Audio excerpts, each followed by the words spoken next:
Ya solo estoy esperando a que se prenda mi cámara y comenzamos. Denme unos minutos, por favor.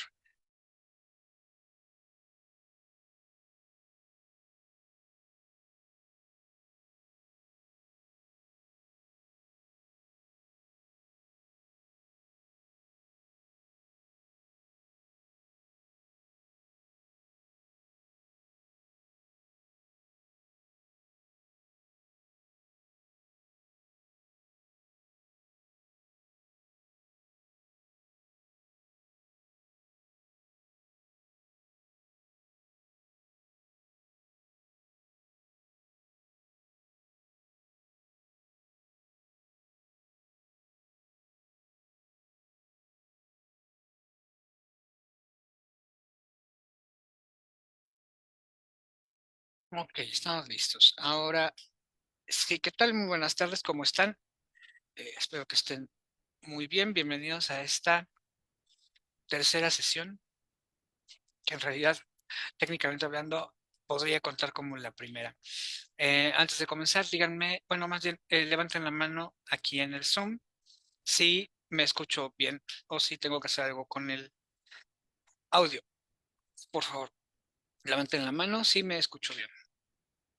Ok, excelente, excelente, excelente. Muy bien, pues vamos a comenzar. Voy a compartir mi pantalla.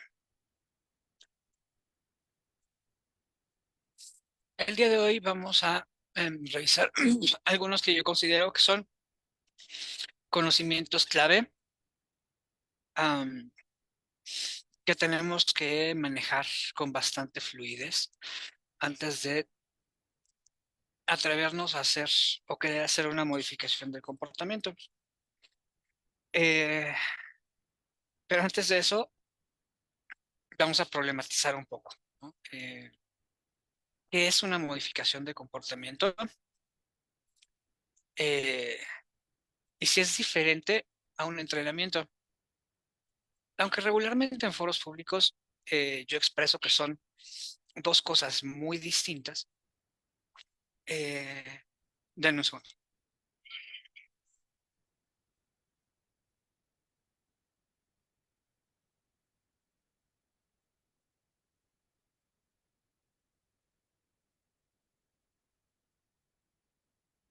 Entonces, les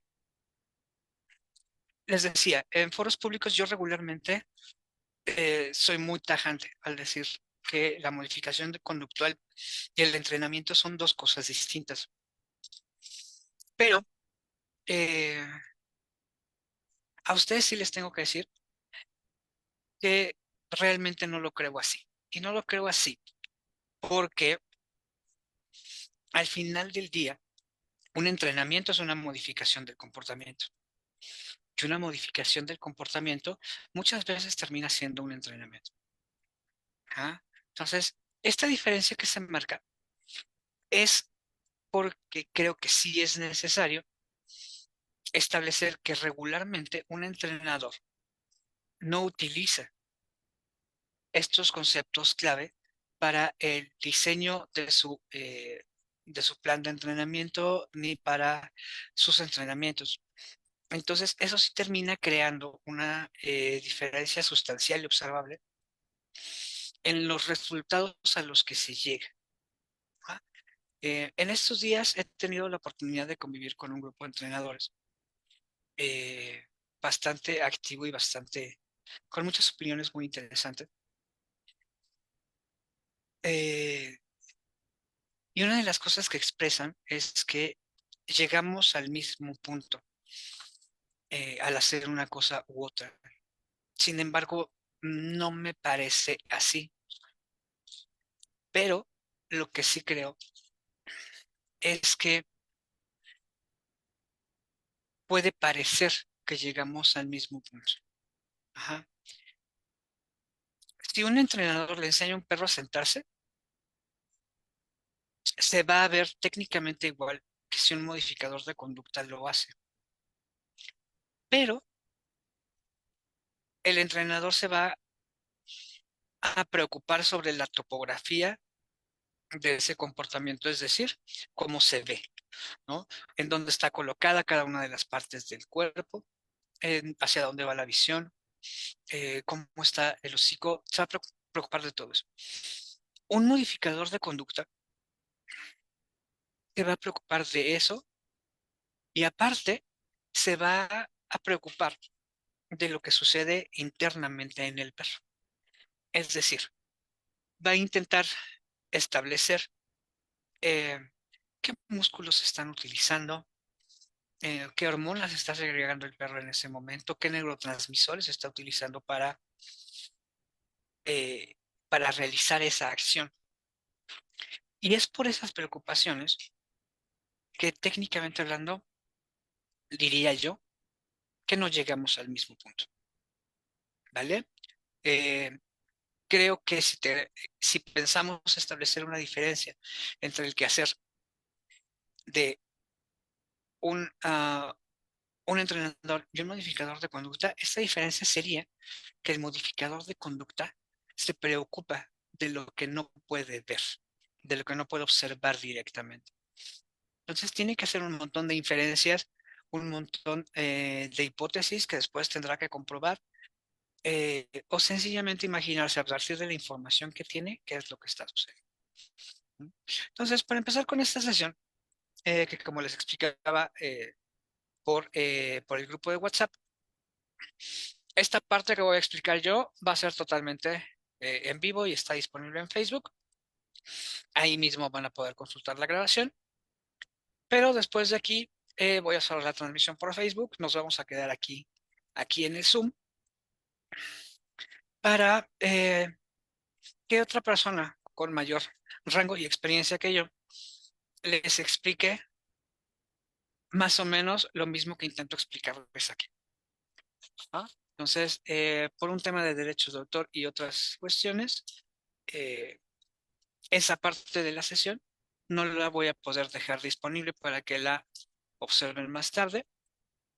Sin embargo, la tarea, como ya se los había adelantado, para la próxima sesión me tienen que preparar una explicación de 5 minutos sobre cualquiera de los temas de la lista que les voy a enviar. Esa lista fue básicamente sacada de el video que vamos a ver más adelante. Entonces, les podría servir mucho de orientación sobre hacia dónde tendría que ir su explicación, ¿vale? Entonces, la historia del día de hoy la vamos a empezar con el aprendizaje clásico. Ah, y el aprendizaje clásico, la mejor manera de intentar explicar cómo sucede un aprendizaje clásico es con un perro en blanco. Pero desafortunadamente nunca vamos a encontrar un perro en blanco, toda vez que siempre va a estar influenciado por su genética. Aquí tenemos que tener mucho cuidado cuando nos referimos a la genética del perro, porque muchas veces pensamos que hay rasgos en la genética del perro que no pueden ser regulados conductualmente. Sin embargo, no es tanto así. Ajá, es bastante complicado poder llegar a desactivar una conducta hipotéticamente ah, generada por una conexión genética, pero a través de algunos mecanismos avanzados, mucha repetición y constancia y sobre todo eh, la evitación de la potenciación a largo plazo, podemos llegar a actuar sobre estos comportamientos. No es nada sencillo, pero se puede llegar ahí. Pero bueno, además de la genética, tenemos que desde, desde el momento de la concepción, ese embrión va a estar sujeto a algo que vamos a llamar estímulos. ¿Qué es un estímulo? ¿Alguien que me quiera ayudar a decirme qué es un estímulo, por favor?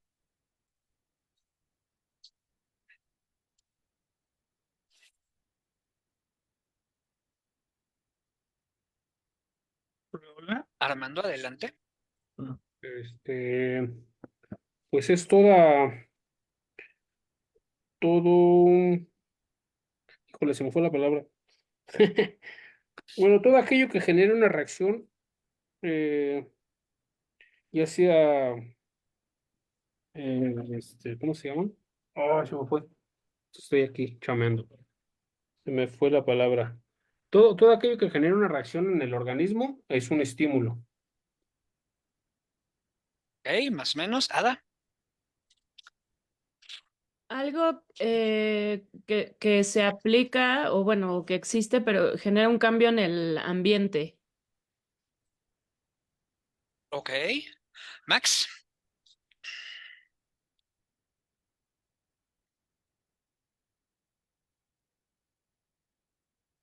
Max, tu micrófono no está encendido. ¿Me Ahí está. escuchan? Sí, ahora sí. Sí, buenas tardes a todos. Bueno, básicamente un estímulo es cualquier situación o cualquier cosa a la que podamos estar expuestos como seres que interactuamos con este entorno. El estímulo puede llamarse auditivo, físico, cualquier cosa que cause algún tipo de interacción directa o indirecta de nosotros como individuos o como seres que estamos en este universo. Ok. Más o menos van por el lugar correcto, pero me parece que su punto de partida necesita un pequeño ajuste en la dirección. Un estímulo va a ser todo aquello. Ah, adelante, Estrella.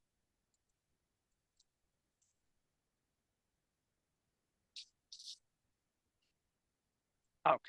Que siempre, ¿no? Ok. Estrella, adelante, por favor. Tengo problemas con el micrófono. No se preocupe. Básicamente que se pueden producir justo antes de que se produzca la conducta, ¿no? Eso es como un punto importante. En realidad, la parte importante del estímulo, por lo menos para, para estas clases, es que es todo aquello que el sujeto sea capaz de percibir. Si el sujeto no lo percibe, por más que se produzca en el ambiente, eh, no es un estímulo. Y eh, eso de provocar una reacción, bueno, sí, cualquier estímulo al momento de ser percibido tiene que ser procesado. Entonces está generando una reacción, pero esa reacción muchas veces no es visible. Muchas veces sucede en la vida interna del sujeto. Entonces tenemos que ser cuidadosos. Sobre todo, algo que estábamos discutiendo estos días en un grupo, um, hay momentos en la vida del sujeto en los que el sistema de percepción se bloquea. Entonces no es capaz de recibir esos estímulos y por lo tanto no es capaz de reaccionar a ellos. Ajá. Y esto es un fenómeno bien, bien interesante. Eh, porque lo tenemos que tomar en cuenta. Ajá.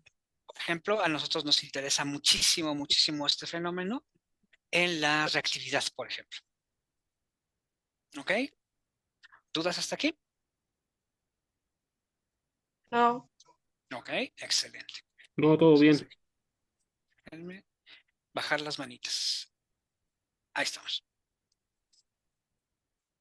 Ok.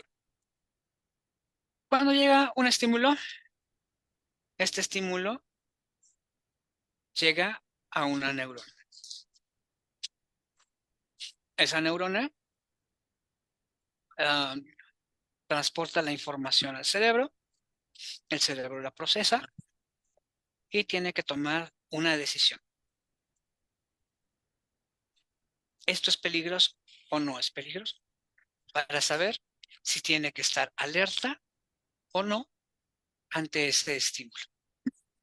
Si lo va a ignorar y lo va a dejar pasar hacia otra área del cerebro en donde sencillamente se va a quedar como en la papelera de reciclaje, o si tiene que mantener esta neurona activa y tiene que activar otras neuronas para poder reaccionar en caso de ser necesario a este estímulo. Lo cual nos lleva a dos fenómenos que son la base de... bueno, es que esto es extraño. Podemos considerar que la habituación y la sensibilización son dos fenómenos base del aprendizaje que no están controlados por las respuestas ni del organismo ni del medio ambiente, pero al final del día sí lo están. Entonces, aún este aprendizaje, que es un aprendizaje no asociativo, es decir, no es ni clásico ni operante, es el resultado de las consecuencias. Ajá, al ratito vamos a hablar un poco de las consecuencias, pero bueno. Habituación y sensibilización son procesos del aprendizaje preasociativo que se observan en muchos organismos y se definen como procedimientos base del aprendizaje a principios del siglo XX. Pavlov nos dice que la habituación es la disminución de la respuesta a un estímulo neutro por la mera presentación repetida de este.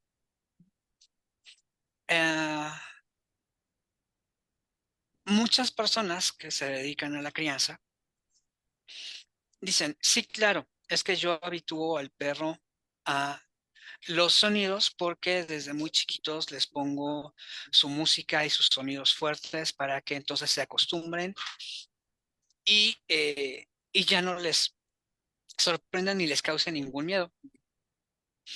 Sin embargo, la habituación es una de las cosas que no podemos hacer nosotros.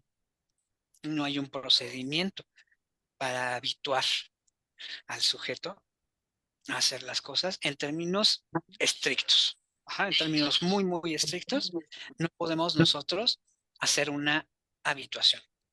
El fenómeno de la habituación primero se observó en perros con Pavlov. Digamos que un perro que vive en una ciudad deja de prestar atención al ruido del tráfico. Va a seleccionar estos estímulos irrelevantes y por otro fenómeno que se llama eclipsamiento, un perro que está comiendo va a dejar de prestar atención a las personas que caminan por la calle. Le interesa más ese estímulo eh, en lugar de lo demás. Ajá. Eso tiene como efecto la disminución de la ansiedad.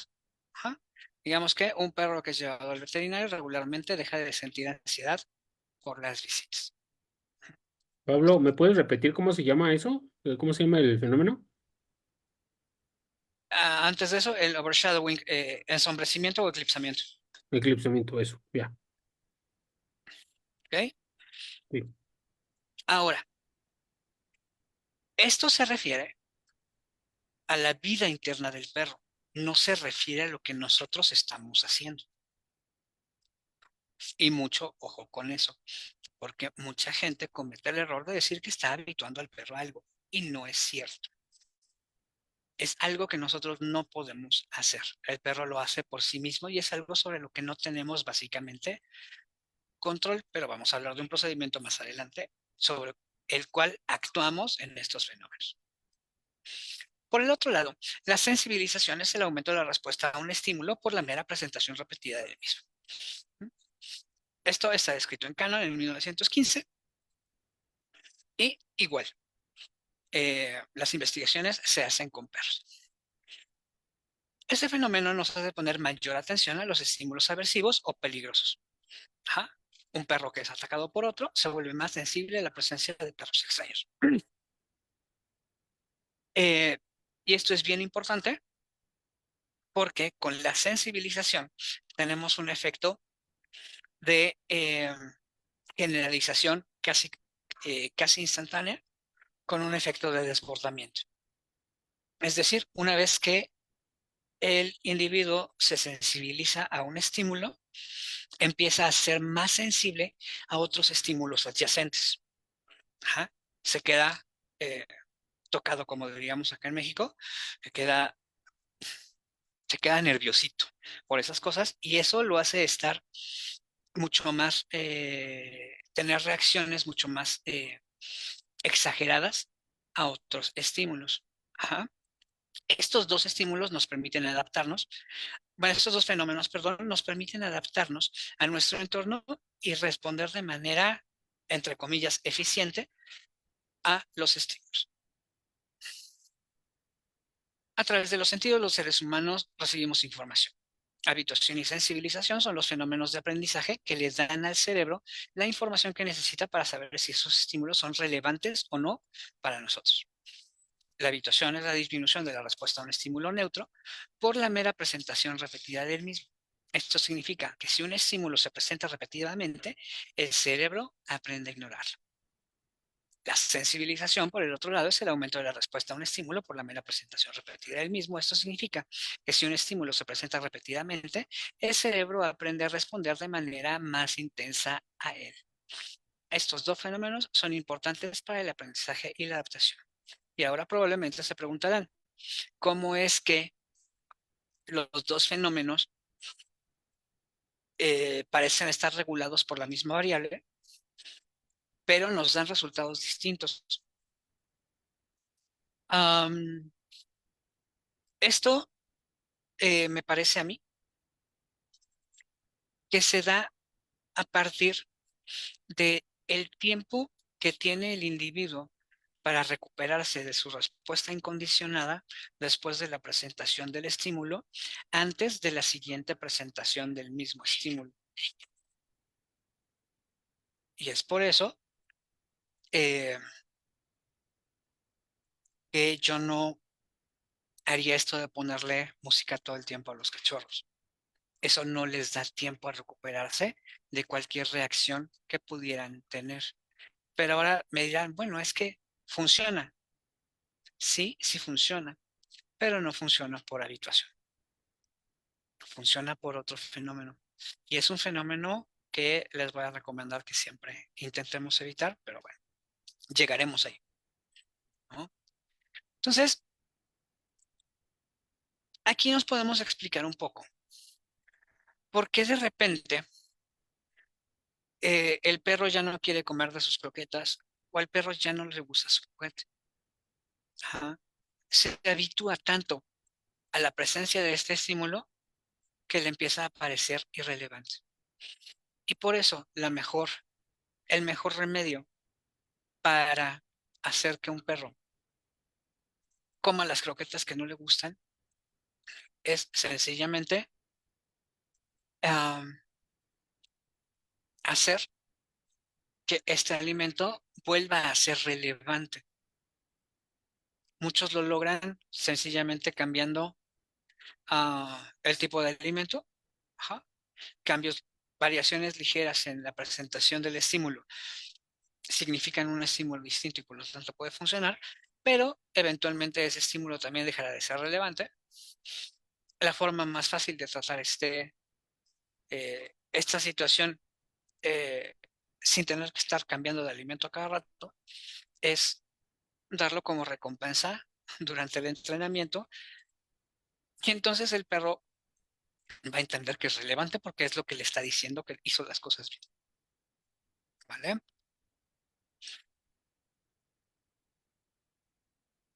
Porque es importante la habituación, ¿no? El perro se tiene que habituar para convivir en nuestra sociedad a ruidos fuertes, personas desconocidas, texturas y superficies nuevas. Eso le va a permitir evitar el estrés, mejorar su socialización y optimizar su aprendizaje. ¿Ah? Para que un adiestrador pueda utilizar estas cosas con suficiente destreza, ¿m? Tiene que observar siempre muy precisamente qué es lo que está sucediendo con el perro, diseñar programas de entrenamiento adecuados Y tiene que enfatizar siempre, siempre, siempre el bienestar del perro sobre todas las cosas. Comprender y aplicar la habitación del adiestramiento canino no solo mejora la efectividad del entrenamiento, sino que también garantiza una experiencia más positiva y menos estresante para los perros, promoviendo así un bienestar óptimo. Ahora, la sensibilización en el adiestramiento es algo que desafortunadamente en algunas corrientes del adiestramiento se utiliza mucho, ¿no? Sobre todo cuando hablamos del uso correcto de un collar de pellizco o un collar electrónico, en donde el uso correcto depende justamente de esta sensibilización, en donde vamos a establecer una línea base de reacción al estímulo para el perro y una vez que establecimos esa línea base, vamos a reducir la intensidad de ese estímulo para mantener la respuesta. Es algo que definitivamente les recomiendo que no hagan, porque a final de cuentas, de muy baja intensidad que llegue a ser el estímulo, estamos activando el sistema de supervivencia. Y créanme que eso es bastante estresante y no es algo que queramos generar. ¿Ah? Entonces, en la habitación dejo de ponerle atención a los estímulos, en la sensibilización les pongo más atención.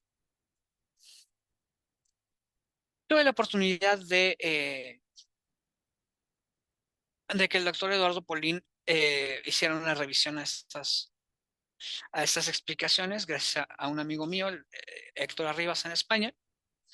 Y el doctor Polín nos indica de una manera muy, muy tajante que habituación y sensibilización son fenómenos que solo pueden ocurrir con estímulos incondicionados, es decir, con respuestas innatas que tenga el organismo ante un estímulo. Y claro está, el dolor es uno de ellos. Entonces tenemos que ser muy precisos cuando hablamos de estos fenómenos, porque esto va a ser bien importante. Cuando hablamos de condicionamiento clásico, nos vamos a enfrentar a dos fenómenos como consecuencia de ese condicionamiento: actos reflejos y respuestas del organismo. Sin embargo, como vamos a estar experimentando durante todo el curso, estos actos reflejos y respuestas automáticas suelen terminar en un comportamiento operante. Ajá. Y es por eso que les debo decir que para fines de este curso no es necesario hacer una diferencia entre un condicionamiento clásico y uno operante. Y no porque no sean distintos o se trabajen distinto, sino porque siempre vamos a procurar llegar a intervenir sobre el condicionamiento clásico. Por lo tanto, la operante no me interesa. Me interesa modificar el clásico, porque una vez que modifique el clásico, el operante nos viene de regalo. Ahora, esos reflejos y respuestas se suelen dar a partir, quiero interpretar yo, de un cálculo de probabilidad estadística. El organismo va a reaccionar dependiendo de las experiencias previas que haya tenido frente a este estímulo, generando un horizonte de expectativas. Este horizonte de expectativas va a caer en cualquiera de estos dos ejes. De arriba hacia abajo podemos ver el eje de la activación y de derecha a izquierda podemos ver el eje del valor. Ajá. En la mayoría de la literatura, el eje del valor está referido como positivo y negativo, pero eso nos va a causar mucha confusión cuando lleguemos al condicionamiento operante. Entonces, vamos a decir que en lugar de positivo y negativo, nos da una respuesta de acercarse o alejarse del estímulo, que dicho sea de paso, considero yo que son los únicos dos drives que existen. El drive de presa, el drive de juego, el drive, todos los drives que regularmente se refieren, me parecen derivados de estos dos. Entonces, para mí, solo existen dos drives, acercarse o alejarse de él. Dependiendo del valor que tenga en estos dos ejes el estímulo y la expectativa que tenemos a partir de ese estímulo, vamos a caer en uno de los 7 emociones nucleares, como las describe Pansep. Son miedo, rabia, lujuria, juego, curiosidad o búsqueda, aflicción y cuidado. ¿Ah? Cada uno tiene su propio componente en cuestión de porción, por decirlo de alguna manera, de acercarse y activarse o de alejarse y de inmovilidad. Entonces, hay que ser cuidadosos también con esto. Ahorita les explico bien por qué. Ok, inhibición latente. Esto sí es algo que podemos hacer en términos de habituación y sensibilización. La inhibición latente es el procedimiento a partir del cual vamos a prevenir que surja una respuesta de sensibilización en el organismo. Y lo podemos hacer de dos maneras. Aproximación progresiva con tiempos de descanso suficientes o, eh, o a través, no, espérenme, a ver, inhibición latente, ok, sí, o a través de llenar el ambiente de un referente positivo antes de que venga el estímulo aversivo para que entonces la predicción no se vea afectada. Eh, digámoslo así. Un procedimiento en donde necesito que el perro se habitúe a las visitas al veterinario. Entonces, el día 1 salgo en el carro, voy, llego a la puerta del veterinario y me regreso.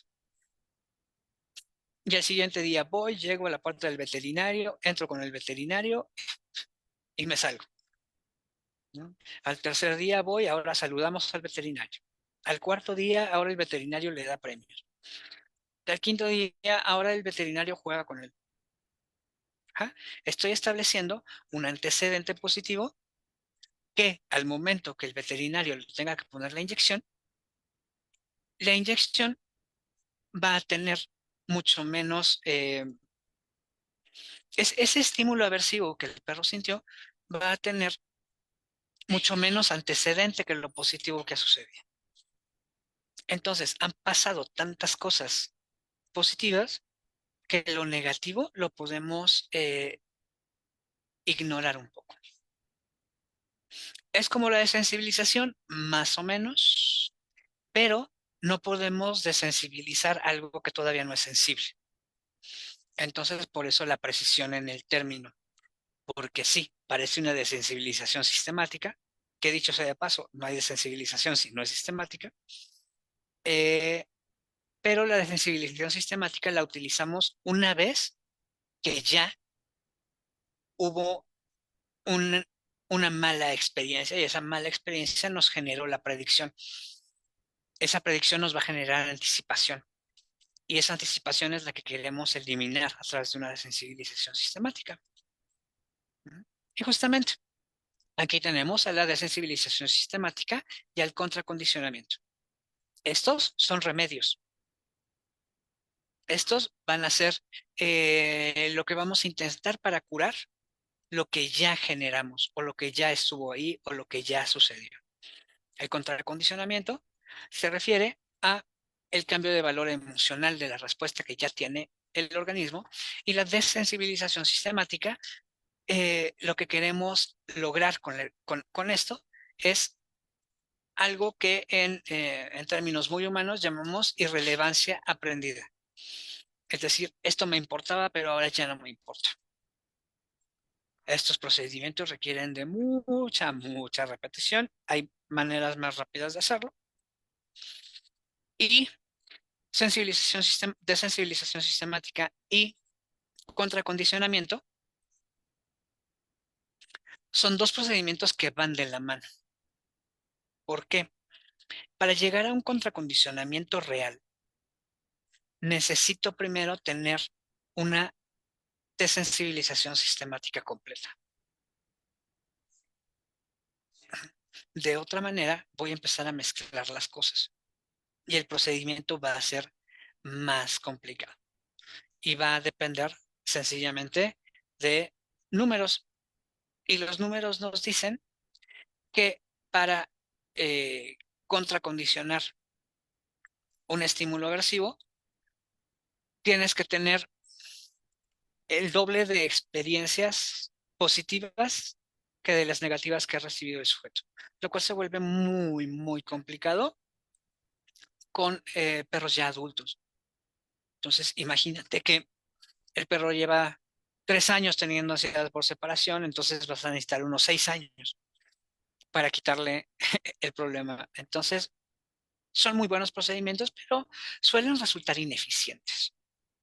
Ajá, es mejor hacer otro tipo de cosas que supongo que no vamos a llegar a ver aquí, eh, pero hay mejores maneras. Tenemos también un veneno, que es la inundación. La inundación de estímulos depende de un fenómeno que se llama desgaste neuronal. Es decir, vamos a ponerle electricidad del sistema hasta que se quemen los circuitos. ¿Funciona? Sí funciona, porque el organismo es incapaz de producir una respuesta ante el estímulo, pero no porque haya aprendido algo, sencillamente porque ya no puede hacerlo. Entonces y es algo que se hacía mucho hace tiempo y desafortunadamente se sigue haciendo. Y muy desafortunadamente se sigue haciendo con mucha frecuencia. Y es desafortunadamente al punto al que se quiere llegar, por ejemplo, en una clase de obediencia grupal. Que a partir de la exposición frecuente y recurrente a perros, el perro deje de responder. Y exactamente, te lo venden como el mejor resultado posible. Y hay gente que a partir uh, de este tipo de estrategias te venden resultados en 7 minutos. Y sí, no voy a negar que hay un resultado. Sin embargo, ese resultado está bastante ciego de lo que está pasando con el perro en realidad, que está pasando en su vida interna. Hace unos días tenía una charla sobre las diferencias entre la nueva escuela y la vieja escuela del adiestramiento. Y la diferencia principal que yo podría establecer, si es que existe eh, una división entre una nueva y una vieja escuela, es que la nueva escuela está siempre al pendiente de las cosas que no puede observar. Siempre está imaginándose cuál es la experiencia subjetiva del perro que está trabajando. Y la vieja escuela no. La vieja escuela se preocupa de lo que puede observar. Se preocupa del resultado, se preocupa de la topografía. Últimamente me he dado cuenta que se preocupan un poco de los sentimientos del perro, ¿no? De ese impulso, de ese gusto que tiene que tener por hacer las cosas. Sin embargo, dado que su visión suele ser un tanto cuanto superficial, no tienen mecanismos de comprobación de eso y confían simplemente en su experiencia subjetiva de cómo creen que lo está percibiendo el animal. ¿No? En las escuelas más modernas intentamos, aunque no siempre lo logramos, tener mecanismos de comprobación de esto. mecanismos de comprobación de hipótesis para saber que lo que estamos nosotros percibiendo tiene algo que ver con lo que está sucediendo en realidad. ¿Mm?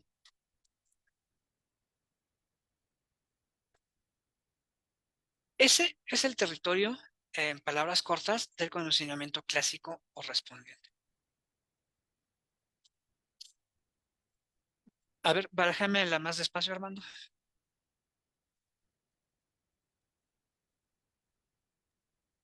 Te decía que lo mismo pasa del lado opuesto, lo que llaman proactividad, cuando, cuando trabajan al perro en un estado, digamos, contento, pero excitado, donde el perro siempre está buscando hacer algo y también lo venden como algo ideal. Y fíjate que eso es muy, muy gracioso. Eh, hay una evaluación que se hace sobre el vínculo, que es el test de Ainsworth o el Strange Situation Test, adaptado por Miklosi para su uso en perros, que nos dice cuál es el valor del apego. Hace rato estuve en una conferencia y me pusieron un poco en duda eso, pero bueno. Entonces tenemos 4 tipos de apego: apego seguro, apego ambivalente, apego inseguro y apego evitativo. Entonces, a partir de ese test, sabemos en cuál de esos grupos podemos clasificar la respuesta del perro a su tutor. Y es bien chistoso darnos cuenta que de repente este perro, que en cuanto llegas al parque empieza a saludar gente y perros, lo que tiene es un tipo de apego evitativo. Y lo que en realidad está diciendo el perro es: te tengo que caer bien para que no me vayas a matar, ¿no? Entonces se vuelve una situación muy, muy triste cuando crees que tu perro es muy feliz, pero pues la evidencia nos está marcando que no lo están. Entonces, cada cosa que podamos decir sobre un perro es una hipótesis y sería nuestra responsabilidad comprobar la hipótesis para poder decirlo con algo más de sustento. Ahora, para el condicionamiento clásico existen 4 procedimientos base.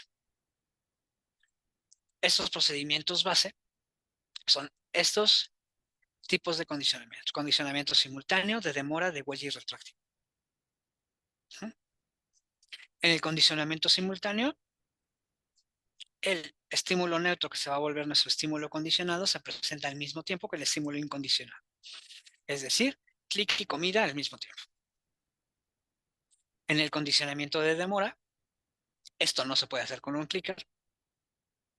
Vamos a ver que el estímulo condicionado se presenta antes del estímulo condicionado, pero se traslapan en algún momento. Ajá. En el condicionamiento de huella se presenta, que es lo que pasa con el clicker regularmente, y creo que así debe ser. Se presenta el estímulo condicionado y después de un breve periodo de tiempo se presenta el estímulo incondicionado, que es la comida. Y en el condicionamiento retroactivo se presenta primero el estímulo incondicionado, que es la comida, y después el estímulo condicionado, que en este caso sería el clicker. El más recurrente, como les decía, en entrenamiento de perros es el condicionamiento de huella. Es muy efectivo porque le da una predicción clara al sujeto de qué es lo que va a suceder. Sin embargo, a lo que quiero que estén más atentos aquí, y por lo cual les presento los 4, es porque suceden, aun si nosotros no lo estamos provocando. Los condicionamientos clásicos y operantes no dependen de nuestra intervención. Son fenómenos que suceden en la naturaleza. Al observar estos fenómenos y ver cómo actúan, es que los ponemos bajo control y entonces podemos hacer cosas con ellos. Pero no es porque nosotros los hayamos inventado. Estos conocimientos surgen de la observación directa de los fenómenos. Entonces, no se confundan al creer que estamos haciendo algo súper raro y súper externo y súper no natural cuando estamos utilizando condicionamiento, sobre todo el operante. Hay muy poca gente que se preocupa por el condicionamiento clásico. Y espero que se conviertan en unos de ellos al terminar este curso. Estas letritas significan estímulo condicionado, estímulo incondicionado. Quiero que se den cuenta de que esta C aparece con mayúscula y esta U aparece con minúscula. Todo lo que sea condicionado va a aparecer en mayúsculas, todo lo que sea incondicionado va a aparecer en minúsculas. Ahora, todo esto nos va a importar muchísimo al momento que hablemos de la respuesta emocional condicionada, que vamos a hablar de ello hasta el momento en el que empecemos a ver un poco ya cómo funcionan las operantes. Ajá. La respuesta emocional condicionada va a ser cualquiera de estas 7 emociones que es provocada, que es lo que permite que suceda un condicionamiento operante. ¿Mm? Y para hablar de condicionamiento operante tenemos que hablar forzosamente de la ley del efecto de Thorndike. La ley del efecto de Thorndike, en palabras sencillas, nos va a decir que si lo que hacemos tiene una consecuencia que nos gusta, se va a repetir más. Y si lo que hacemos tenemos una consecuencia que no nos gusta, se va a repetir menos. Esto aplica en todos los animales. Sin embargo, al pensar en, en los animales humanos, suele ponerse complicado. ¿Por qué? Porque a veces creemos que las cosas nos gustan o no nos gustan cuando en realidad inconscientemente es exactamente el caso contrario. Intentemos poner un ejemplo.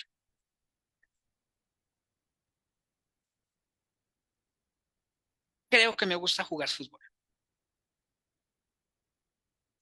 pero me cansa mucho. Y en realidad no me gusta tanto porque en mi casa me presionan mucho. Entonces, mientras estoy jugando fútbol, de repente alguien me lastima. Y me doy cuenta de que cuando me lastiman me sacan del juego. Técnicamente hablando, yo sigo disfrutando el juego, pero disfruto más cuando me sacan. Entonces voy a provocar que me generen ese dolor o esa incomodidad para que me saquen del juego. Hay una razón detrás de esto. Y es por eso que Freud decía que los accidentes no existen. El inconsciente va a regular en los seres humanos este tipo de cuestiones y es muy difícil darse cuenta de que esto está sucediendo. Skinner, quien ya nos habla directamente de un condicionamiento operante, a ver, déjenme ver cuál es la siguiente diapositiva, para ver si no me adelanto. Ok, Skinner ya es quien nos habla directamente de condicionamiento operante. ¿Pero a qué se refiere con operante?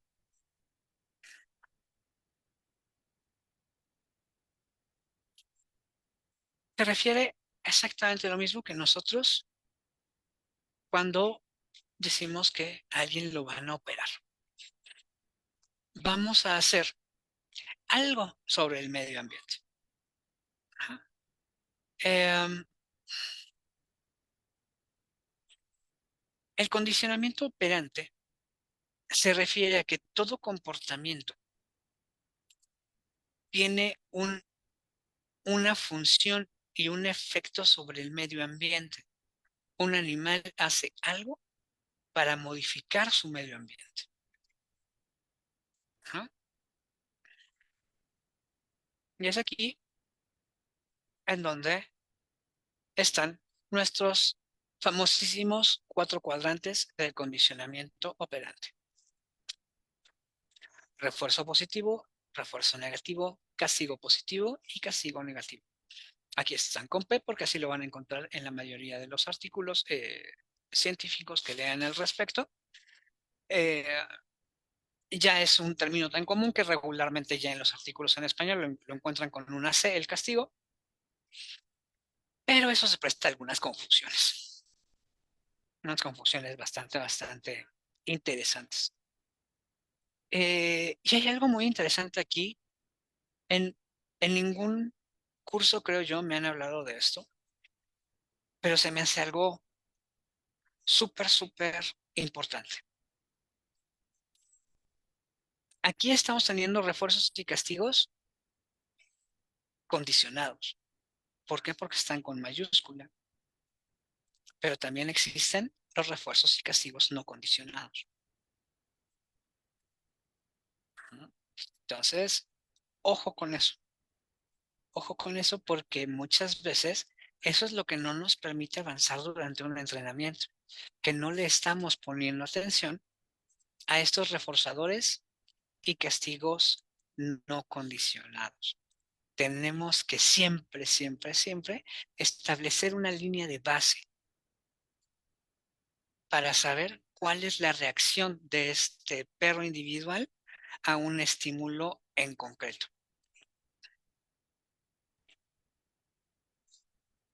Todo comportamiento tiene una función y esa función va a estar regulada por los ejes de activación y valor.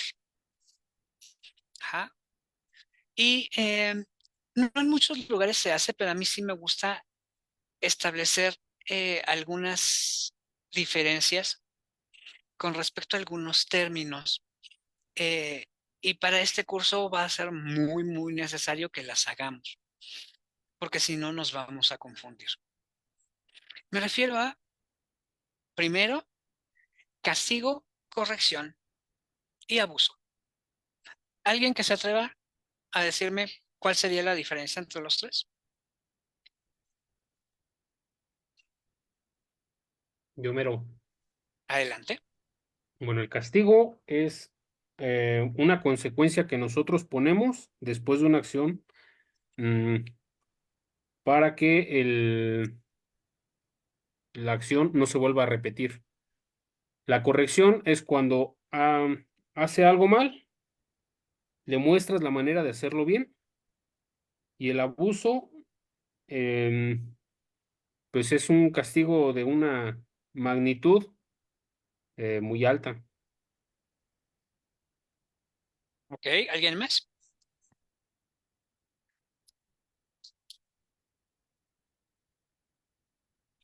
Pues a mí me suena que el abuso tiene que ver con incluso sus derechos, o sea, como de comida, o sea, cosas en cuanto a su bienestar, ¿no? A mí me suena eso. Ok. El más importante que quiero que les quede muy grabado es castigo. Castigo es toda aquella cosa que al agregarla o retirarla del medio ambiente reduce la frecuencia en la aparición del comportamiento. Es decir, no podemos decir que hay un castigo cuando está castigando, sino hasta que ya hay una correlación estadística en la reducción o el aumento de la frecuencia. No tiene nada que ver con nosotros. Tiene que ver con cómo lo percibe el organismo y si deja de hacer las cosas o las sigue haciendo con la misma frecuencia o aumenta la frecuencia. Ajá. Un castigo solo reduce la frecuencia del comportamiento en el promedio general de la presentación del comportamiento en el individuo. La corrección es un poco hacia a lo que decía Armando. La corrección es una manera de guiar al individuo hacia la respuesta que queremos. Y el abuso, para mí, y algunas personas coinciden conmigo, es un castigo que no castiga. Es decir, algo que proviene de mí con la intención de hacer que esa conducta no se vuelva a presentar, pero no funciona. Todo castigo que es inefectivo es un abuso. ¿Por qué lo expreso así? Éticamente hablando, Un castigo de alta intensidad puede verse como un abuso, pero toda vez que cumple con su función y regularmente no se tiene que repetir, podría pensarse como una estrategia válida. ¿Mm? Definitivamente hay mejores maneras de llegar al mismo punto, pero hay algo que dice Mark McCabe que la verdad es que me encanta.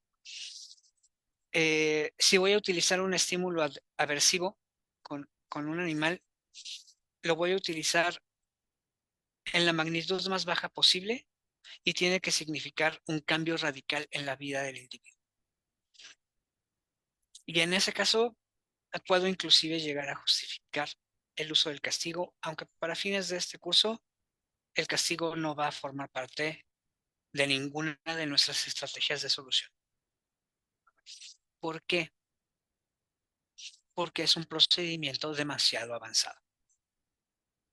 Y demasiado avanzado para gente que lleva 30 años haciendo esto. O sea, es algo que requiere de una precisión en el entendimiento de cómo funciona el organismo para afectar solamente la parte operante del comportamiento sin llegar a afectar la respuesta emocional condicional. Entonces, es un movimiento de precisión quirúrgica, por lo cual no es posible recomendarlo a menos de que ya estemos en un lugar muy avanzado, que ya tengamos una precisión eh, más que genial. Creo que fue Ian Dunbar quien decía que para utilizar un collar de castigo necesitas tener timing, precisión, lectura del perro, y si tienes todo eso no necesitas usar un collar electrónico. Y creo que es cierto. Eh, Cuando alguien me ha pedido que le enseñe a utilizar un collar electrónico, solo les pongo una condición, que me demuestren que no lo necesitan. Nadie ha podido, eh, afortunadamente, porque no quiero enseñar a utilizar esas cosas, aunque sí las sé utilizar. Eh, pero es algo que realmente definitivamente no debe ser nuestra primera opción. Luego te la paso, creo que está creo que ya sé en qué libro está, pero ahorita la inteligencia artificial me ayuda a localizar en dónde está, ¿no? Y de la misma manera hay otros tres términos que tenemos que saber muy bien. Refuerzo, premio, recompensa. Un valiente.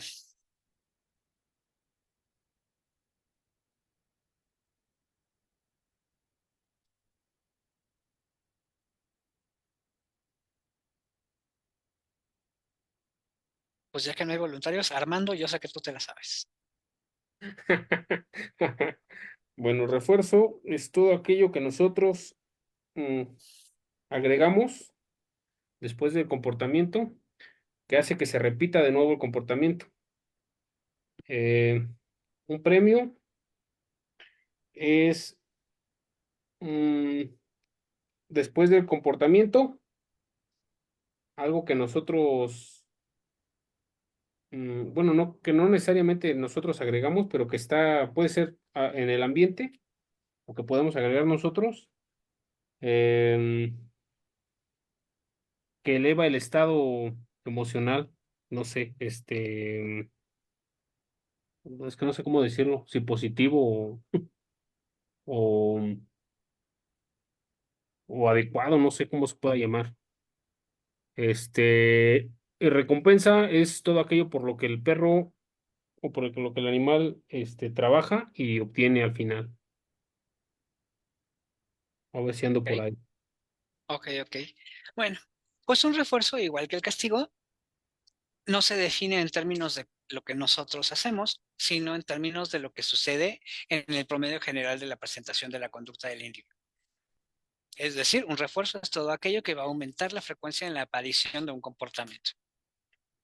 No podemos decir que estamos reforzando mientras lo estamos haciendo, sino hasta que la estadística muestra algún cambio en la frecuencia de ese comportamiento específico. Un premio, en cambio, es algo que hacemos menos matemáticamente hablando, es algo creo que lo hacemos más para sentirnos bien nosotros, a que tenga un efecto sobre la vida del perro. Y es sencillamente darle un premio porque sí.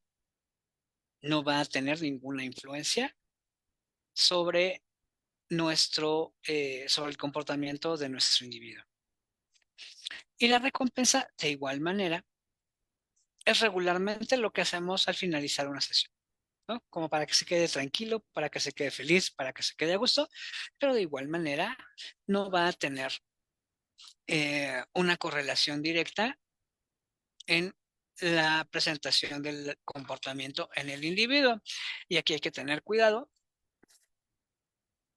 eh, porque vamos al coco de mucha gente con los refuerzos y los castigos.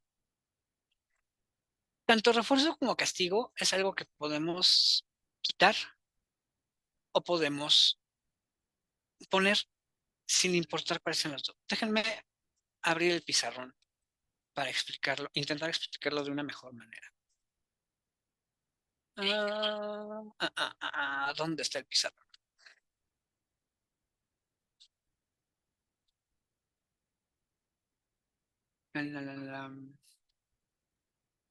Son las reacciones. Déjenme dejar de compartir. Tal vez ahí lo encuentro Pablo, más una fácil. pregunta. Dime. ¿Existe una relación entre ¿cómo se llama? La recompensa y la consecuencia?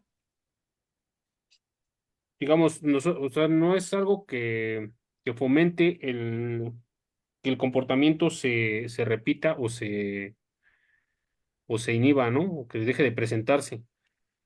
Nada Cuento, más la consecuencia, pues, digamos, de cualquier acción entre el perro que pueda obtener algo agradable para sí mismo, para su bienestar, como consecuencia, podría ser parte de una recompensa donde nosotros no entremos en la ecuación.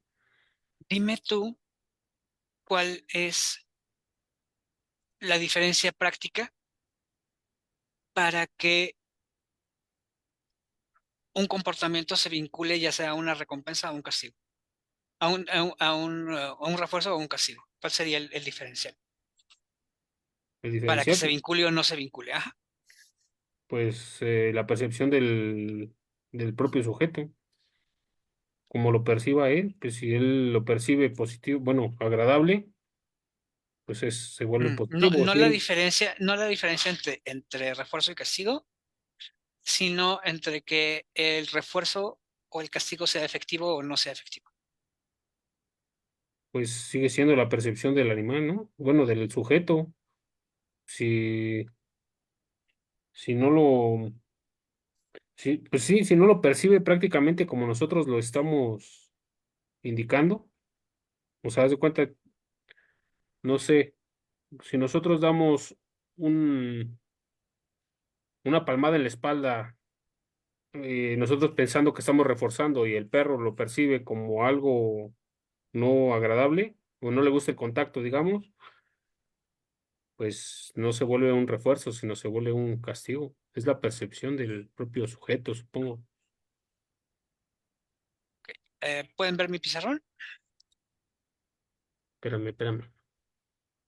A ver, ya. ¿Sí se ve el pizarrón? Creo que sí. Pero ahora no sé cómo pintar en el pizarrón. Sí, sí, sí, ya se ve. Ok.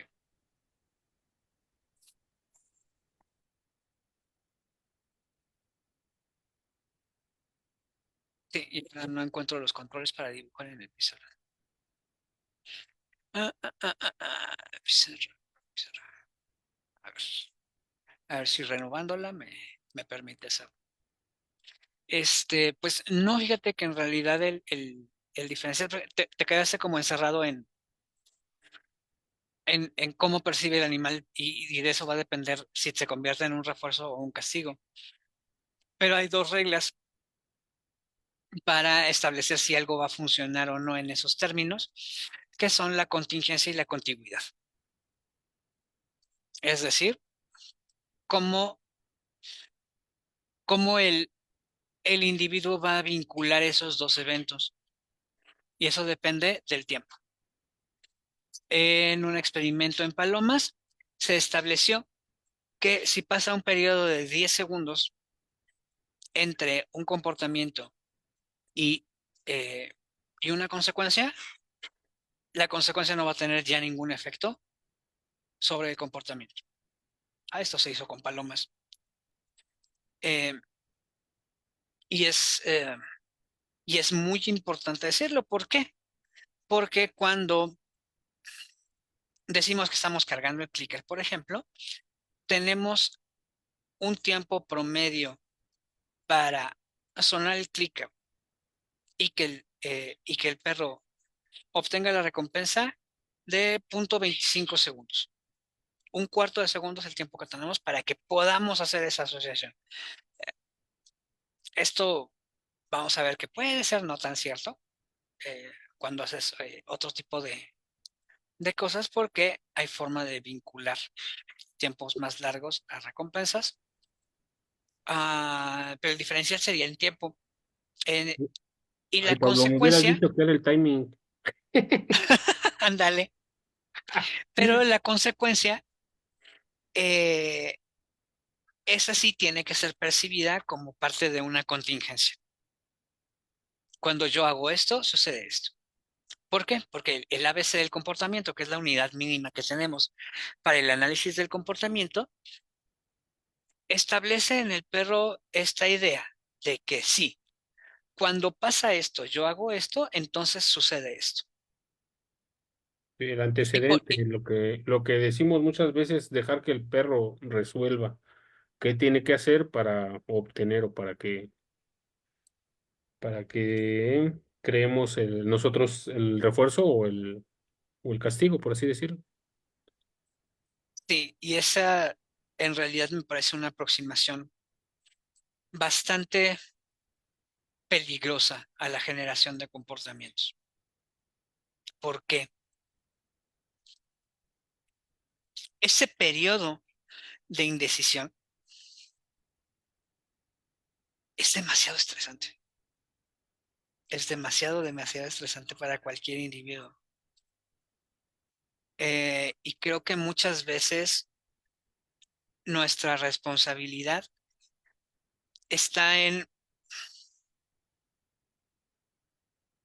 darle más opciones al perro, darle menos opciones al perro o en antes de pedirle la respuesta, decirle cuál es la respuesta. Ajá. ¿A qué me refiero con esto? Oye, mi amor, ¿qué quieres cenar hoy? Pizza, sushi, hamburguesa, ¿quieres salir a la plaza y vemos qué comemos? La persona se queda así como que, no sé, hay demasiadas opciones, a donde tú quieras. Y sucede mucho. Sin embargo, vamos a obtener una respuesta muy distinta si te pregunto, bueno, ¿qué quieres, helado o pizza? Ok. Son dos opciones, quiero esa. Es mucho más fácil decidir si cerramos la cantidad de opciones que tenemos disponibles. Ah, ¿Por qué? Porque tenemos que entender, y ya se me trabó esto, ya se me trabó el pizarrón aquí, déjenme ver si lo puedo destrabar. Eh, sí, ahora no me deja compartir mi pantalla. Bueno, ahorita vemos cómo lo solucionamos. Corrígeme si estoy mal, pero es muy similar a lo que sucede cuando están enseñando, por ejemplo, el adiestramiento básico a base de castigos, que no le enseñan al perro qué es lo que qué quieren que haga. Le pisan la correa para que se eche y el perro ni siquiera asocia todavía nada, todavía no le enseñan qué es lo que necesita resolver o qué es lo que necesita hacer.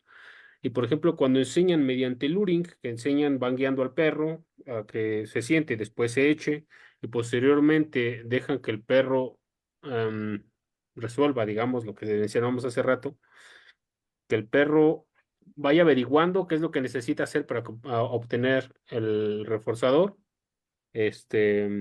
No sé si entra en esa parte que estabas mencionando ahorita.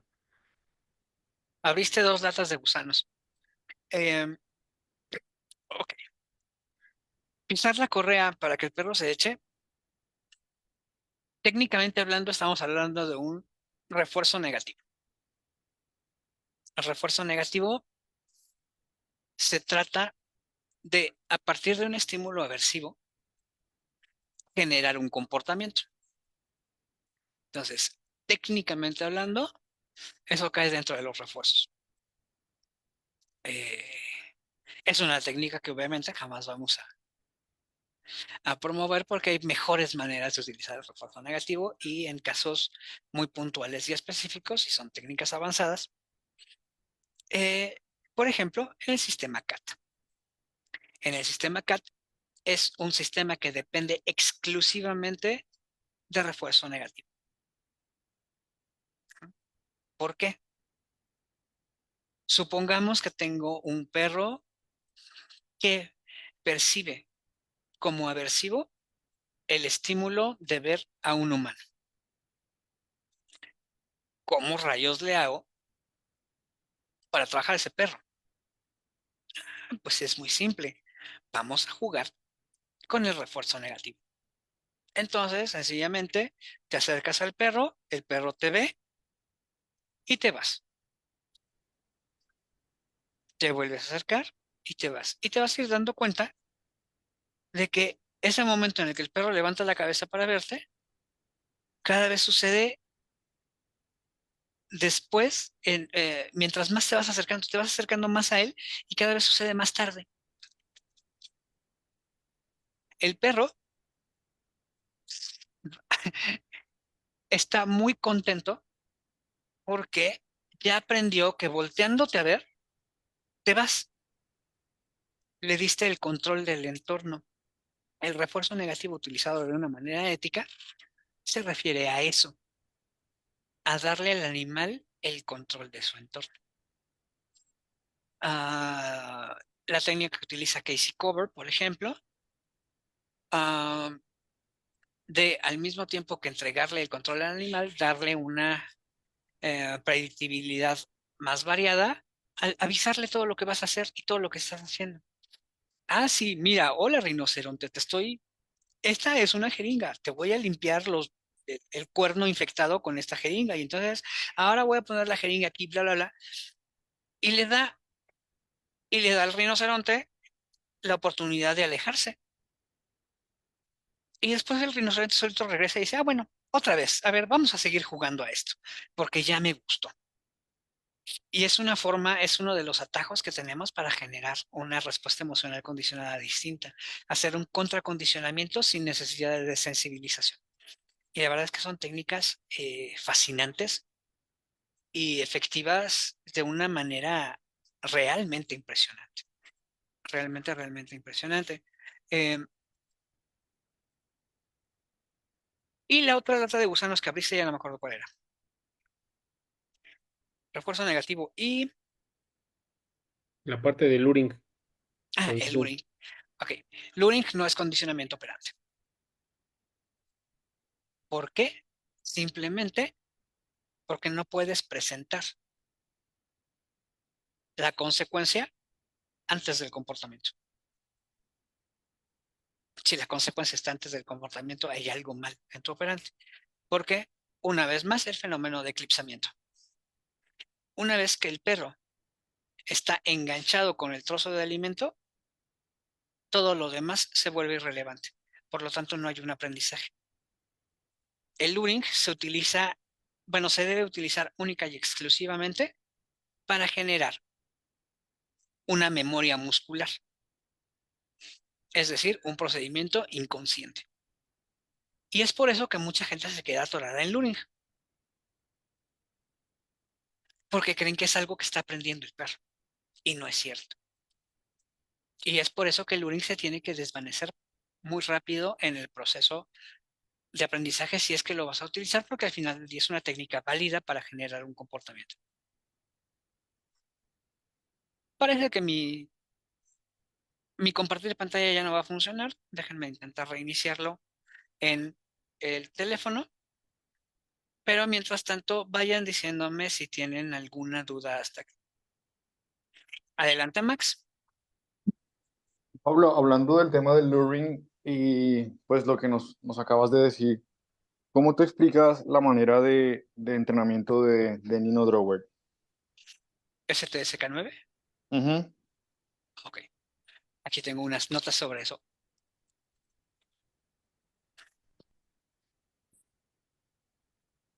Ah, ah, porque justo hace unos días lo estaba analizando. Ok, Nino. Ok. Nino hace un tipo de entrenamiento que va enfocado en el drive. Ajá. El drive es lo que él utiliza como el centro de su sistema. A través de el drive, él controla los vocales, el agarre. Ay, Dios, ni yo entiendo mi letra. La velocidad y la visualización. O sea, hacia dónde va el perro, a qué velocidad lo hace, con qué tanta fuerza hace las cosas y qué tanto ladra para hacerlo. Ajá. Nino lo que utiliza es pura memoria muscular. Establece sus patrones de memoria muscular muy bien establecidos y después de ahí hace la transición a quitar el duro. Si sabes hacer un desvanecimiento correcto, lo puedes hacer en cualquier fase del proceso. Ajá, porque vas a hacer algo que se llama el momentum conductual. Ajá, haz de cuenta. Eh, Tanto si lo haces muy al principio como si lo haces muy al final, lo que vas a hacer es presentas la mano y jalas la comida para que el perro la siga. ¿Ok? Va a llegar el momento en el que dices, bueno, ok, 3 veces con la comida y a la cuarta ya no traes la comida ahí y jalas al perro y el perro reacciona igual y lo premias con la otra mano. Es ahí donde empieza el aprendizaje. Pero como el perro ya tiene bien mecanizadas las cosas, ya no le cuesta trabajo. Te pasaste todo este proceso de la curva de aprendizaje generando la memoria muscular, entonces ya hay una respuesta automática hacia lo que tú quieres. Y diría yo que así funciona el sistema de Nino. ¿Te parece coherente?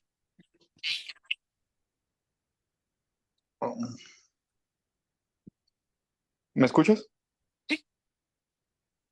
Sí, sí, hace mucho sentido.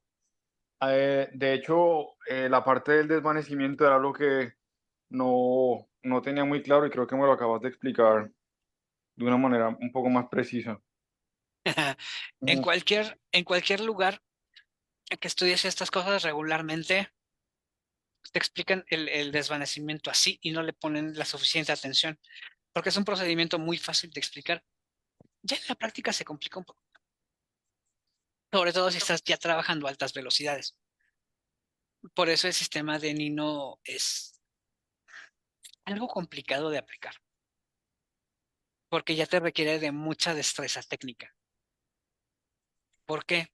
Para que eh, el perro no pierda este momentum conductual, tienes que ser muy rápido y muy preciso en lo que estás haciendo, porque la posición de entrega de tu reforzador va a tener un impacto directo sobre cómo ejecuta el perro la acción. Entonces es un movimiento muy, muy técnico. ¿Ok? Bueno, déjenme cambiar el teléfono para...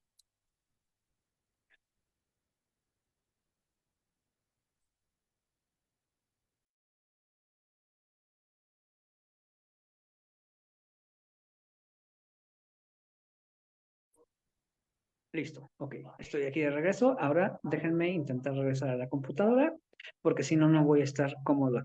Mientras tanto, díganme, más preguntas.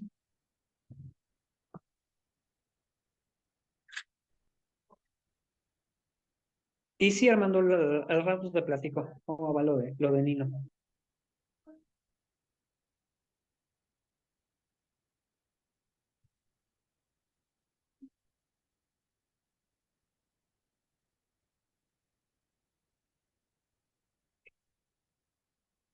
Ok, ¿no hay más dudas entonces? No, pues ahorita vamos a esperar a que empecemos con lo de los refuerzos y castigos no condicionados. Excelente. Entonces, podemos continuar. Bueno, más bien regresarnos un poquito. ¿Ok? Entonces, ¿por qué son positivos y negativos? Ya que tenemos claro la diferencia entre un refuerzo y un castigo. Son positivos y son negativos porque sumamos algo o quitamos algo. Y ese sumar algo o quitar algo va a tener una consecuencia sobre el comportamiento. Si la consecuencia sobre el comportamiento es que el comportamiento aumenta su frecuencia, estamos hablando de un refuerzo. Si es que la consecuencia de eso es que el comportamiento se reduzca en su frecuencia, entonces estamos hablando de un castigo.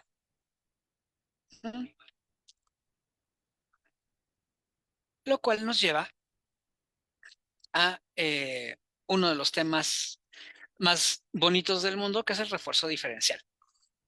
El refuerzo diferencial se refiere sencillamente a que podemos aumentar o reducir la frecuencia en la aparición de un comportamiento a través exclusivamente de reforzar el comportamiento que queremos ver. Sin embargo, dejar así la definición nos está quitando muchas posibilidades. Y por eso vamos a hablar aquí de tres tipos de refuerzo diferencial. Refuerzo diferencial de conducta incompatible, refuerzo diferencial de otra conducta y refuerzo diferencial de baja tasa. Refuerzo diferencial de una conducta incompatible es desafortunadamente lo que se intenta hacer con la obediencia. Si estás sentado y quieto, no puedes hacer nada más. Y eso me va a dejar tranquilo. Estoy castigando todo el repertorio conductual del perro al mantenerlo sentado quieto ahí. Díganme si quedó claro esto de cómo un refuerzo está castigando, porque es esotéricamente muy complejo. O díganme directamente que no entendieron y veo la manera de explicarse. A ver, extiéndelo un poquito más. Creo que sí. Ajá, ¿lo podría repetir, por favor?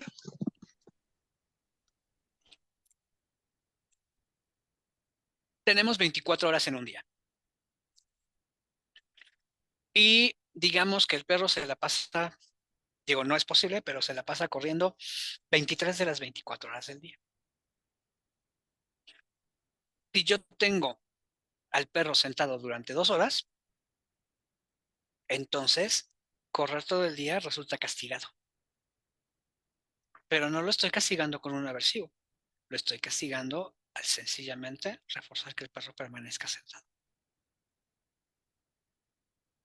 Podemos lograr una modificación conductual que tenga como consecuencia que el comportamiento que estamos buscando que se elimine sea castigado sin necesidad de la introducción de un estímulo aversivo.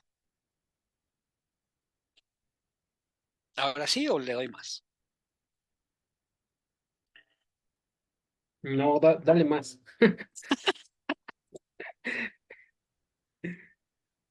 No, es que, o sea, sí entiendo el hecho de que, o sea, si tú tienes quieto el perro, o lo tienes echado, digamos, en un lugar pet friendly, todas sus conductas normales o esperadas, pues están reprimidas, están castigadas, porque no las puede hacer. La cuestión es que a la hora de que lo tienes echado, em, fue por un condicionamiento previo, ¿no? No sé. Bueno, sí. Mientras está echado, no puede hacer nada más. Y eso no está mal siempre y cuando se haya hecho a través del refuerzo, porque eso me va a dar otra valencia emocional. Si Ok, deseo castigar un comportamiento, lo indicado es hacerlo a través del refuerzo. Voy a reforzar lo que sí quiero que hagas. ok, Ese es ya. un cambio en la perspectiva de quien está entrenando al animal, porque no es lo mismo querer que el perro no haga algo a querer que el perro haga algo.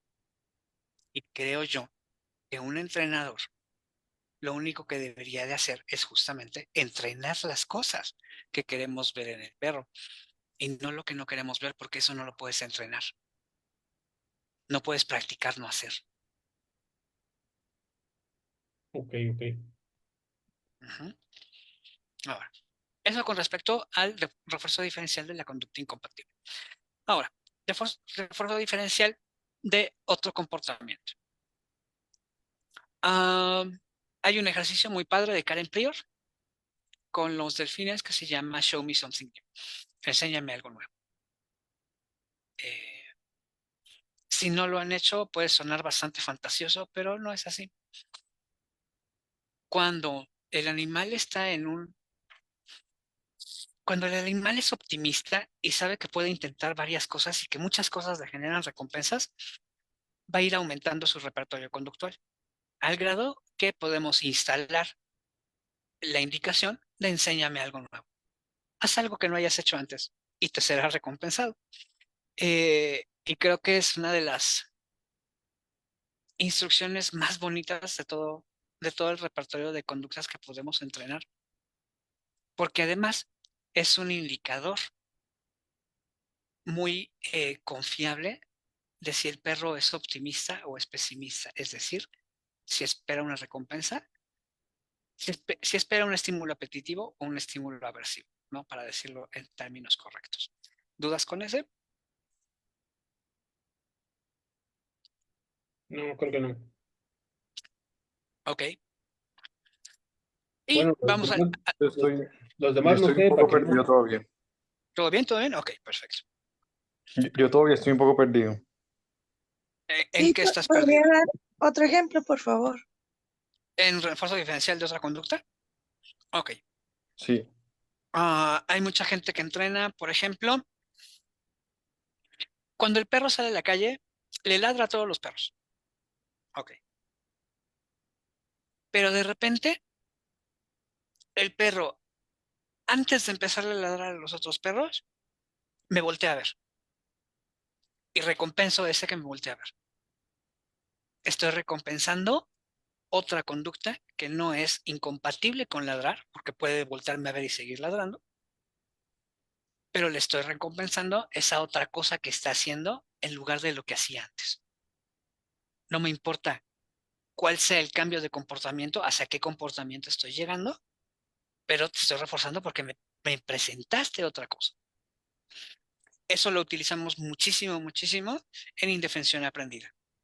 Para sacar a un perro de indefensión aprendida, tienes que utilizar el refuerzo diferencial de otro comportamiento. Y es bien interesante cómo funciona aquí, porque si de repente en un entrenamiento, bueno, en un tratamiento de indefensión aprendida, el perro de no hacer nada pasa a gruñir o a ladrar, eso es lo que tienes que recompensar. Aunque parezca que es algo que no quieres, créeme, es algo que sí quieres. ¿Más claro? O Sí, ya los hice muchas, más bolas. no, ya más claro, gracias. Ok. Y vamos al último tipo de refuerzo diferencial, que es el refuerzo diferencial de baja tasa. Es decir, voy a recompensar si el comportamiento baja en intensidad, frecuencia, duración o lo que se les ocurra. Si el perro aullaba durante un minuto continuo durante las noches, pero de repente un día aulla durante 58 segundos, eso es lo que tengo que recompensar. Tengo que recompensar que le bajo de intensidad a las cosas. ¿No? O el día de hoy me jaló menos. O el día de hoy no se puso tan alterado cuando vio otro perro. O el día de hoy no se puso tan alterado cuando vino otra persona a saludar. Eso también lo tengo que recompensar. Muchas veces estamos tan concentrados en nuestro comportamiento objetivo que no vemos que hay pasos intermedios que tenemos la oportunidad de recompensar. Y nuestra responsabilidad como entrenadores o modificadores de conducta es buscar qué puedo recompensar, no buscar que el perro haga algo. Yo soy quien tiene que estar atento a lo que tengo que recompensar. Porque esas cosas que estoy recompensando van a construir el camino que yo tengo que seguir para llegar a una modificación del comportamiento completa. Y si desde el principio me quiero saltar pasos, nunca voy a llegar. Y es por eso que muchas de nuestras intervenciones llegan a fallar. ¿Vale? ¿Hasta ahí vamos claros? Sí, todo bien. Sí, Ok, excelente. Y esta serie de refuerzos diferenciales nos van a llevar otra vez a esto. Respuesta emocional condicionada. Tengo que saber con mucha claridad en qué emoción está instalado el perro y a qué emoción quiero hacer la transición. Y es ahí en donde viene una de las cosas más interesantes que me he encontrado últimamente, que es castigo por recompensa. Como lo dice Alonso Tiveros, castigo bajo recompensa. ¿Qué se imaginan que significa esto?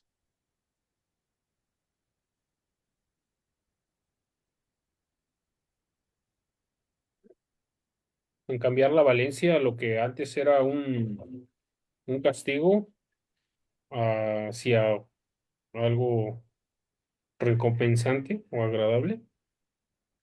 Ya quedamos que el castigo no tiene por qué ser desagradable. Bueno,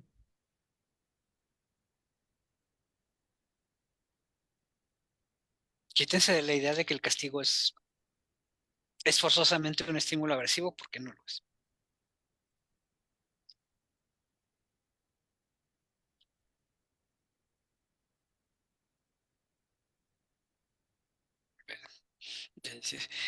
Me imaginé que esto podría pasar, es demasiada información y estoy totalmente consciente de eso. Pero castigo por recompensa se refiere específicamente a lo que estábamos hablando hace ratito.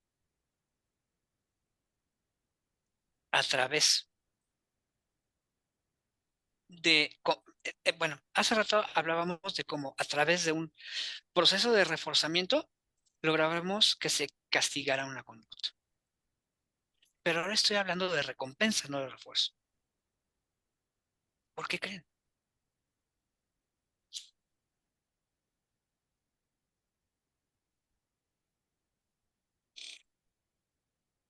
¿por qué das la recompensa sin que tenga consecuencia operante? Muy bien, porque lo que estoy buscando es un cambio en el condicionamiento clásico. Y Ajá, entonces, ok, supongamos que ok. el perro está ladrando a la ventana porque pasó algo. Y en ese momento yo le doy una recompensa. El perro se la va a comer. Con el tiempo, el perro, en lugar de ladrarle a lo que está afuera, va a ver a alguien afuera y va a buscar el premio. Ok, ok. ¿Ah? Porque vamos a estar actuando directamente sobre ese condicionamiento clásico, aunque en el exterior se vea un cambio en la operante. Y la verdad es que este tema es fascinante. Fascinante y no es fácil de masticar. ¿Ok? Todo comportamiento va a estar ligado a una motivación. Esta motivación regularmente depende del vínculo que tengamos con el individuo, aunque no siempre, porque podemos hacer modificación del comportamiento sin necesidad de crear un vínculo. Y muchas veces es lo que recomiendo cuando eres un profesional, porque el vínculo al final del día es algo que vas a tener que transferir y desvanecer. Si te puedes evitar esa creación de vínculo, te estás ahorrando bastante espacio.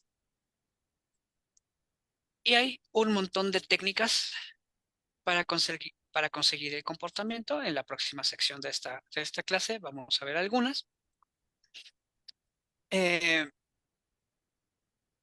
Pero en términos generales, algo que siempre vamos a tener que vigilar es mantenernos dentro del esquema LIFE. El esquema LIFE fue propuesto por el doctor Eduardo Fernández hace muy poco tiempo, hace algunos meses, y es una evolución del sistema Lima. El sistema Lima se refiere a que con los animales debemos trabajar las conductas menos invasivas y mínimamente aversivas posibles. Pero la aplicación práctica tiene bastantes detalles. Entonces el doctor Fernández nos dice que en realidad lo que tenemos que buscar es generar un entrenamiento que busque inhibir la menor cantidad posible de comportamientos naturales del individuo y que siga manteniendo una funcionalidad para ese individuo. En palabras muy resumidas, eso es de lo que se trata el enfoque LIFE. ¿Hasta ahí cómo vamos? Sí, necesito unos minutos para Para anotar procesar. y que se asiente eso, porque si no se me va a ir ¿Ok? la parte anterior. Pues no te preocupes, justamente nos toca irnos a la sesión privada. Voy a dejar de transmitir en Facebook y a ustedes los veo aquí mismo dentro de 15 minutos. Súper. ¿Ok?